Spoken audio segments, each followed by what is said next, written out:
জীবনের মানেটা আমরা ঠিক তখনই বুঝতে পারি যখন আমরা নিজের দিকে তাকাই, নিজের জন্য মায়া করি, নিজের কথা ভাবি।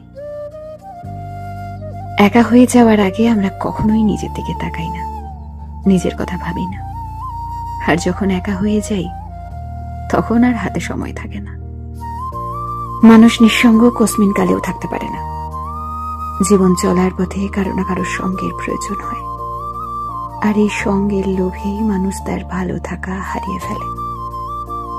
সঙ্গ যদি স্বস্তি না দেয় তবে এর থেকে বিড়ম্বনা আর যন্ত্রণার কিছু হতে পারে না। আমরা সঙ্গ চাই দুঃখ ভুলে থাকার জন্য, একাকিত্ব দূর করার জন্য। তবে বিশ্বাস করুন, মানুষের জীবনের অধিকাংশ সময় কেটে যায় নিঃসঙ্গতায়। মন থেকে যার প্রতি অনুভূতি আসে, যার প্রতি টান আসে, মায়া আসে, ভালো লাগা, ভালোবাসা আসে, তার সঙ্গ পাওয়াটাই পৃথিবীতে দুষ্কর। মানুষ একা না হলে নিজের জন্য মায়া করে না, আর যখন নিজের জন্য মায়া করে, নিজের কথা ভাবে, ঠিক তখনই মানুষ একা হয়ে যায়।